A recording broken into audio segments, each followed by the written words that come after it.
Hello tout le monde, dans cette vidéo on va voir ensemble quelle banque choisir quand vous lancez votre entreprise. Déjà comprenez bien que suivant l'activité que vous allez avoir des besoins qui vont être différents et les banques vont avoir des avantages qui vont vous intéresser ou non suivant votre activité. En plus c'est toujours galère d'ouvrir ou de fermer un compte bancaire, donc autant faire le bon choix dès le début, comme ça vous n'allez pas perdre votre temps après. La première question que vous devez vous poser c'est est-ce que vous avez besoin d'une banque physique ou d'une banque en ligne?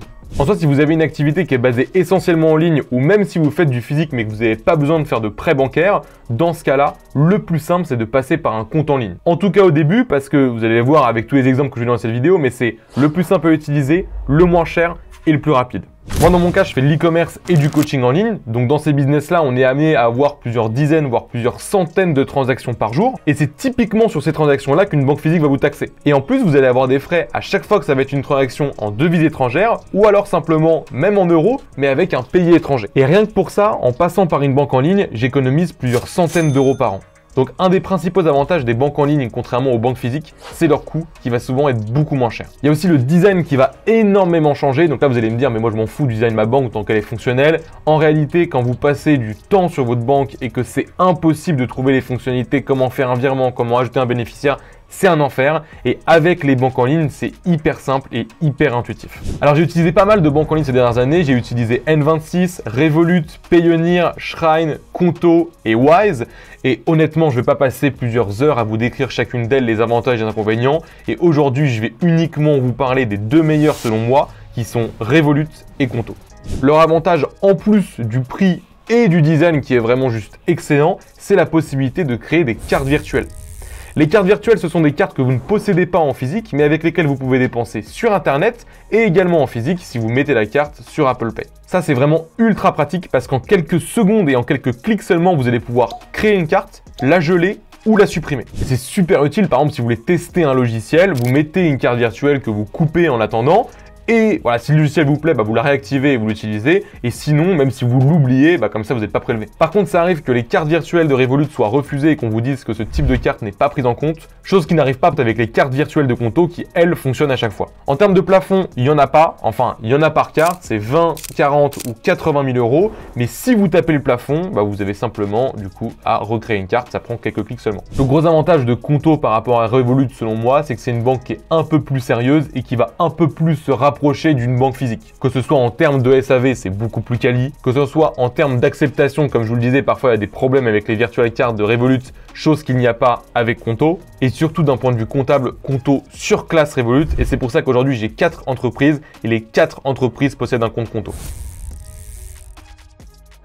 Que ce soit Conto ou Revolut, si vous êtes auto-entrepreneur, c'est très simple d'ouvrir un compte, ça prend quelques minutes seulement. Par contre, si vous souhaitez ouvrir une SAS, une SASU, une SARL ou n'importe quel autre type de société, avec Revolut, on ne peut pas faire de dépôt de capital pour l'ouverture de la société. Par contre, avec Conto, on le peut. Et c'est là où on voit encore une fois, comme je le disais, que Conto est un peu plus sérieux que Revolut. On a aussi la possibilité sur ces deux banques d'avoir des sous-comptes, donc c'est vachement pratique. Par exemple, je sais pas, moi j'ai un compte TVA, où dès que j'ai un virement qui arrive, j'ai 20% qui se met automatiquement dans le compte TVA. Comme ça, à la fin de l'année, quand je dois payer mes TVA, c'est simplement un sous-compte et il n'y a pas de problème de gestion de trésorerie. Ou même si vous voulez mettre des sous de côté, ces sous-comptes sont très pratiques également. Maintenant, passons à la partie comptabilité et aux gains de temps que vont permettre ces banques en ligne.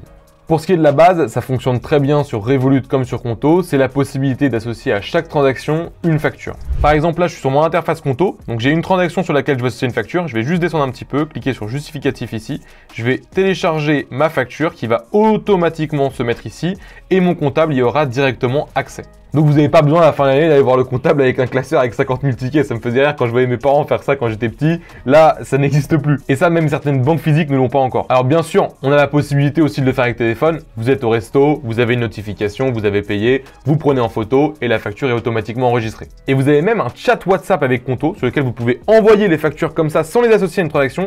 Et eux, ils vont directement, à l'aide des IA, associer la facture à la bonne transaction. Donc encore une fois, un gain de temps considérable. Il y a aussi quelque chose qui est vachement pratique, par exemple, pour faire les virements sur le téléphone. Là, par exemple, je suis en train de vous montrer l'écran en même temps que je vous parle. J'ai un prestat qui m'a envoyé cette facture, donc je vais juste cliquer sur télécharger la facture. Ici, je vais cliquer sur sauvegarder, donc je le sauvegarde dans mes fichiers. Et dès que c'est sauvegardé, en gros, je peux directement faire ouvrir avec. Là, je vais cliquer sur Conto. Directement, ça va m'ouvrir l'application Conto. Je me connecte. Là, je choisis l'entreprise avec laquelle je souhaite régler cette facture. Donc, je choisis la bonne. Je clique sur confirmer. Donc, ça va automatiquement me rentrer les informations du bénéficiaire, me rentrer le montant envoyé et le numéro de la facture. Et j'ai juste cliqué sur suivant, suivant, confirmer et le virement est effectué. Ça, Conto le permet, Revolut ne le permet pas et Conto permet également de connecter tout un tas d'applications, par exemple Uber Eats, Uber, Deliveroo, Notion, Shopify et directement Conto va aller chercher tous les mois les factures, comme ça pour les paiements qui sont récurrents, vous n'avez pas besoin d'aller vous-même les mettre sur l'application. Au niveau du SAV, je vous l'ai déjà dit, les deux sont assez bons globalement, mais Suite Conto est toujours en français ou parfois sur Revolut c'est en anglais, et surtout Conto c'est beaucoup plus rapide.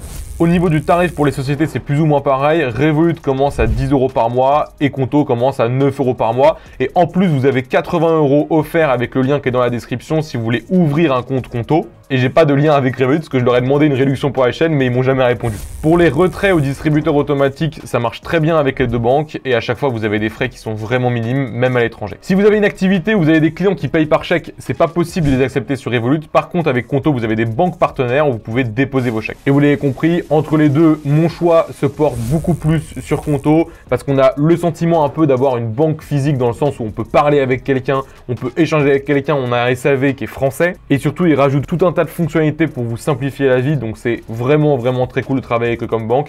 Et comme je vous l'ai dit, vous avez 80 € offerts pour l'ouverture d'un compte Conto. Vous avez le lien, c'est un lien de parrainage et il se trouve juste en dessous dans la description. Voilà, j'espère que cette vidéo vous a plu et on se retrouve la semaine prochaine pour une nouvelle vidéo. Ciao!